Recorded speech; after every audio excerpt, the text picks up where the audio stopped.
First contact and deception. The vast emptiness of space surrounded the Earth Defense Initiative's orbital station, Aegis, as Captain Maya Chen gazed through the reinforced viewport.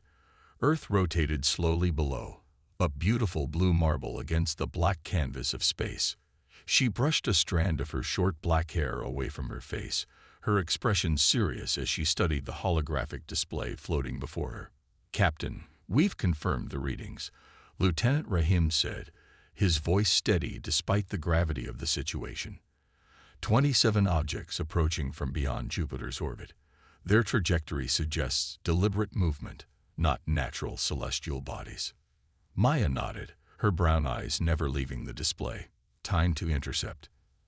At current velocity, approximately 3 weeks. But they're accelerating. She tapped her communication link. "Get me Director Alvarez. Now." Within hours, the world's leaders had been informed. Within days, global panic threatened to erupt. The objects were unmistakably ships of extraterrestrial origin, and humanity was facing its first confirmed alien contact. Director Elena Alvarez, head of the Earth Defense Initiative, stood before the United Nations Security Council. At 57, her hair had turned silver, but her resolve remained undiminished. "We've prepared for this possibility since the EDI was founded 15 years ago," she said, her voice echoing through the chamber. "Our orbital defenses are ready, but I strongly recommend we attempt peaceful contact first." The debate was brief. No one wanted war with an unknown civilization possessing technology advanced enough for interstellar travel. When the alien fleet entered Earth orbit 3 weeks later, humanity had prepared its welcome. The vessels were massive, resembling obsidian teardrops that reflected no light. The largest was over 5 kilometers long. Humanity's most powerful warships looked like toys beside them. The aliens called themselves the Nephilim. Their representatives agreed to meet aboard the Aegis station, choosing neutral ground in a gesture that seemed promising. Captain Chen stood beside Director Alvarez as the alien delegation entered the conference room. The Nephilim were tall, slender beings with silver-blue skin that seemed to shimmer under the lights. They had 4 arms and moved with fluid grace. Their eyes, 3 of them, arranged in a triangle, were completely black. The lead alien, who introduced himself as Overseer Lyre, spoke through a translation device. "We greet Earth with peaceful intentions. Our civilization spans 12 star systems, and we seek to establish diplomatic relations with promising new species. We welcome you to our solar system," Alvarez replied cautiously. "Earth is united in hoping for friendship between our peoples." Over the following days, the discussions seemed productive. The Nephilim offered to share some of their technology, medical advances, sustainable energy systems, improved agricultural methods. They requested permission to establish a base on Mars, claiming an interest in the planet's unique geological features. But Dr. Samir Patel, the EDI's chief xenobiologist, wasn't convinced by their story. "Their physiology doesn't make sense," he told Maya during a private briefing. The captain had requested his assessment after noticing inconsistencies in the aliens' behavior. They claimed to come from a high-gravity world, but their muscle density is all wrong for that. "Could it be an evolutionary adaptation we don't understand?" Maya asked. Dr. Patel shook his head. "There's more. I've analyzed their food requests. The mineral content they've asked for matches exactly with what would be required to manufacture certain types of energy weapons." Maya's expression darkened. "I need proof, Doctor. Concrete evidence." That evidence came 3 days later. A small EDI research vessel, monitoring the Nephilim fleet from a distance, captured unusual energy readings. The alien ships were scanning Earth systematically, focusing on population centers, military installations, and resource deposits. Then came the discovery that changed everything. A team led by Dr. Patel had been secretly analyzing waste materials from the Nephilim delegation. What they found sent shockwaves through EDI leadership. "They're not what they appear to be," Dr. Patel explained to the Emergency Council. Their genetic structure contains markers identical to species from 4 different star systems that our deep space telescopes have recorded unusual activity in over the past decade. Director Alvarez leaned forward. What kind of activity? The kind consistent with planetary-scale mining operations, he replied grimly. And in each case, the activity began after a period of what appeared to be conflict. The implication was clear. The Nephilim weren't explorers or diplomats. They were conquerors, and Earth was their next target. Director Alvarez made the decision. Captain Chen would deliver humanity's message. The next diplomatic meeting was tense. Maya sat across from Overseer Liar, her posture rigid. Before we proceed with further discussions, she said calmly, I've been authorized to share some information with you. She activated a display showing the analysis of the Nephilim's genetic structure alongside the astronomical data. Liar's 3 eyes widened slightly. The first genuine reaction they'd seen from any of the aliens. We know what you are, Maya continued, her voice steady. We know what you've done to other worlds. This is your one warning. Leave our solar system peacefully, or face the consequences. There was a moment of silence before Liar responded, his voice now lacking the warmth of previous conversations. You misunderstand, Captain. We merely seek to elevate your species. By conquering us, by stripping our world of resources. Maya leaned forward. Humanity has spent its entire history fighting against nature, against disease, against itself. We've perfected the art of war over thousands of years. We may not have your technology, but we know how to fight. We know how to survive. Lear's expression remained unreadable. Your species is divided. Your technology is primitive. Your warning is noted, but unnecessary. The Nephilim Collective has incorporated 37 worlds into our domain. Earth will be the 38th. Then you've made your choice, Maya replied. Remember this moment. Remember that we warned you. The attack began at dawn the next day. The Nephilim fleet positioned itself over major cities worldwide and opened fire without warning. Energy beams cut through buildings, bridges collapsed, and power grids failed across continents. From the Aegis station, Maya watched in horror as the first strikes hit. Communications from Earth became chaotic. Reports of massive casualties, infrastructure collapse, and panic. Director Alvarez is requesting your presence in command, Lieutenant Rahim reported, his face ashen.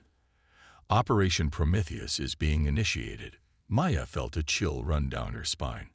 Prometheus, the contingency plan developed for exactly this scenario, a plan so radical that many had argued against its very existence. In the command center, Director Alvarez stood before a global holographic display showing the spreading destruction. Her face was grim but determined. Captain Chen, the Security Council has unanimously authorized Operation Prometheus, she said. You've been selected to command the response fleet. Maya straightened. The prototypes are ready? 6 vessels equipped with the hybrid drives. Not what we'd hoped for, but they'll have to be enough. Alvarez handed her a secure tablet. Your orders. Evacuate essential personnel to the lunar facility. The rest of us will coordinate from the ground. What about civilian evacuations? Already underway to the hardened shelters.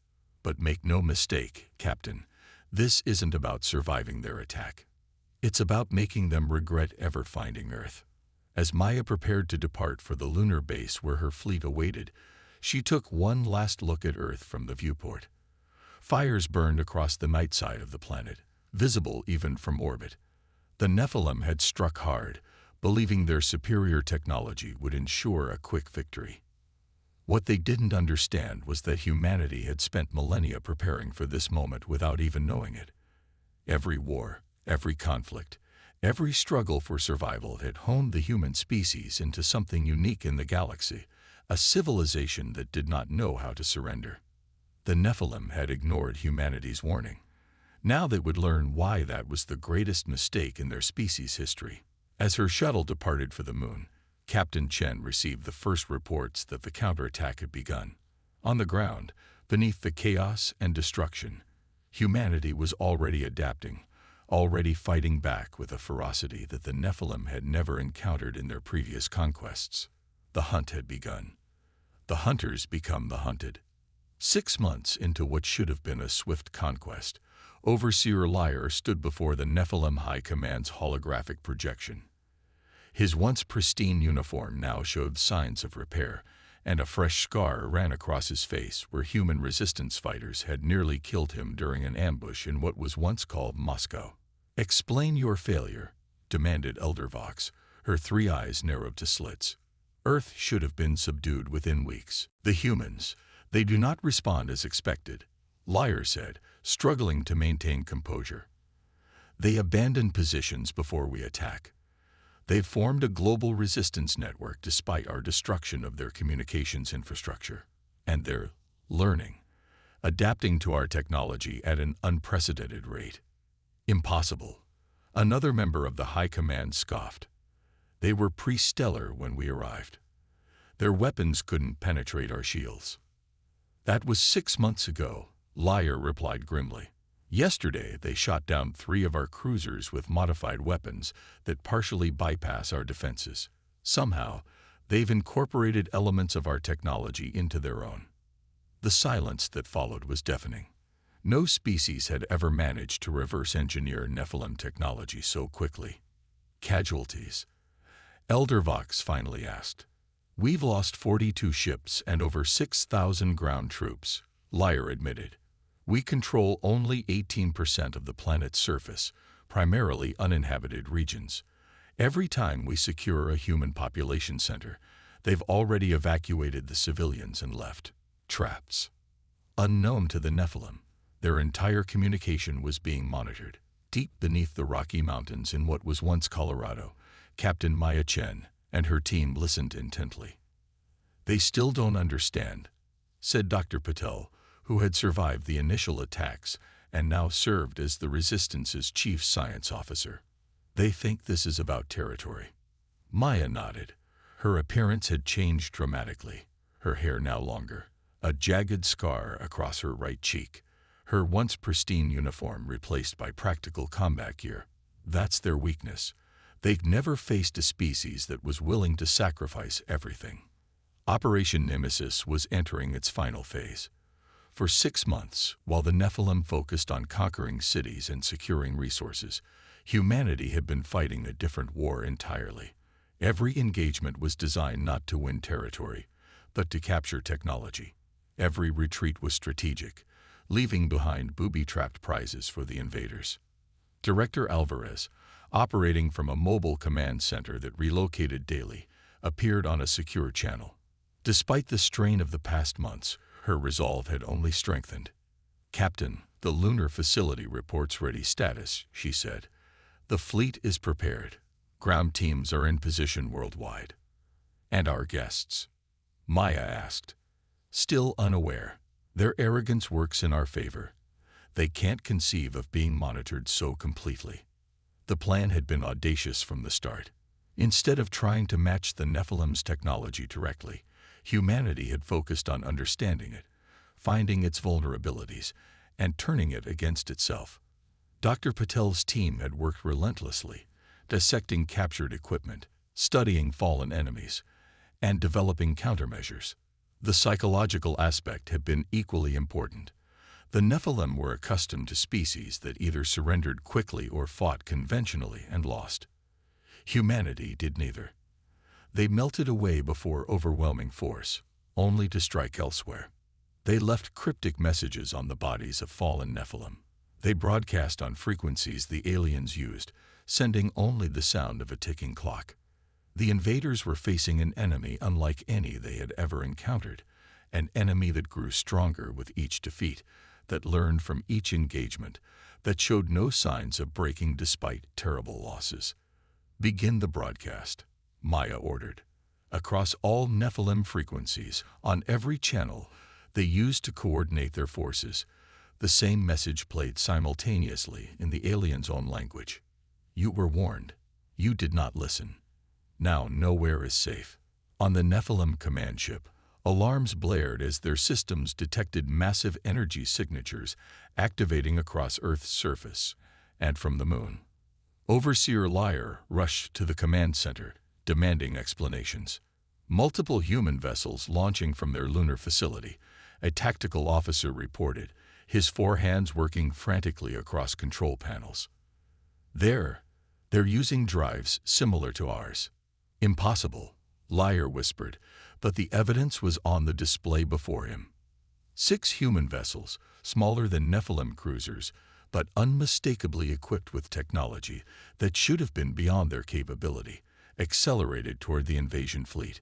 Simultaneously, from hidden installations across Earth's surface, energy weapons powered up, weapons reverse-engineered from captured Nephilim technology, modified by human ingenuity, and now targeting the invaders' ships with unerring precision. All vessels, evasive maneuvers. Liar ordered, target those ground installations. Launch all fighters. But even as he gave the commands, he knew it was too late. The humans had planned this meticulously, striking not randomly, but at precisely calculated weak points in the Nephilim fleet formation. Aboard the EDS Prometheus, the flagship of humanity's small but lethal new fleet, Captain Chen gave the order that would change the course of the war. All vessels, execute attack pattern Thanatos. Ground batteries, commence firing. The human ships moved with coordination that surprised the Nephilim, splitting their formation and attacking from multiple vectors simultaneously. They didn't target the largest enemy vessels, but instead focused on communication ships, supply vessels, and the cruisers equipped with the Nephilim's most effective weapons. On the ground, resistance fighters emerged from hiding across the globe, attacking Nephilim ground forces with weapons enhanced by stolen technology. Each group had been waiting for this moment, hoarding resources and preparing for the coordinated counterattack. The Nephilim, who had expected to face a broken, disorganized resistance, instead found themselves fighting a unified global force that struck with precision and unexpected power. How? Elder Vox demanded as reports of defeats flooded in from across the planet. How could they coordinate on this scale? We destroyed their global communication systems. Liar had no answer. The humans had developed alternative communication methods, using technologies the Nephilim had overlooked or considered too primitive to be threatening. They had created a shadow network, invisible to the invaders, allowing them to share information, technology, and battle plans. 3 days into the counterattack, the Nephilim High Command made an unprecedented decision. For the first time in their 1,000-year history of conquest, they would withdraw from a world. This planet is not worth the losses, Elder Vox declared. We will return to established territory and reassess. But the humans had anticipated this too. As the Nephilim fleet attempted to withdraw, they discovered that their navigation systems had been compromised. Hidden algorithms, inserted through captured control units, activated throughout their network. Ships jumped to random coordinates. Some disappeared entirely, their fate unknown. Lear's command vessel, crippled by repeated attacks, limped toward Earth's moon in a desperate attempt to regroup with remaining forces. As they approached, a transmission broke through their communications. Overseer Liar, came Captain Chen's voice, calm and resolute. You remember me. We met before your attack. I delivered humanity's warning. What do you want? Liar demanded, his once confident voice now ragged. I want you to understand, Maya replied. You came to our world thinking we were primitive, easy prey. You dismissed our warning because you couldn't conceive of a species with lesser technology standing against you. That was your mistake. We underestimated you, Liar admitted. But this isn't over. The collective will send more ships, more troops. Perhaps, but now we have your technology, your weapons, your navigation data for every world in your collective. The implication was clear. We're giving you one chance, the same chance we offered before. Leave our solar system, acknowledge Earth and its colonies as sovereign and untouchable, or we will bring this fight to your worlds. Silence stretched between them before Lyre finally responded. You would follow us across the stars. You would continue this war. You still don't understand us, do you? Maya's voice held no malice, only certainty. Humanity doesn't know how to stop fighting when our survival is threatened. We've spent our entire history preparing for this moment without realizing it. Every war, every struggle, taught us something. We turn our enemies' strengths against them. We learn. We adapt. We survive. She paused before delivering the final warning. The choice is yours. Peace or a war unlike any your kind has ever known.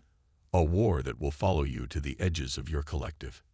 In that moment, Overseer Lyre finally understood the truth that his civilization had overlooked in their arrogance.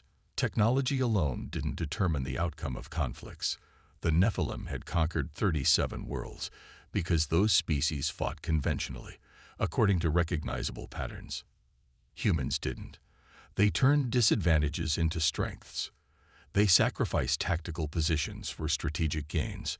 Most disturbingly, they seemed to grow stronger under pressure that would have broken other species. I will convey your terms to the High Command, Lyre said finally. But know this, human, you've changed the equation. Whatever comes next, the galaxy will never be the same. No, Maya agreed. It won't be. As the crippled Nephilim vessels retreated from Earth orbit under watchful eyes, humanity began rebuilding. Cities would rise again. Wounds would heal, but Earth would never return to what it had been before. The knowledge gained, the technologies developed, the unity forged in resistance. These were permanent changes. The stars, once distant and unreachable, now beckoned, and humanity would go forth changed by fire, tempered by invasion, carrying with them a simple message for any who might threaten their existence. We warned you.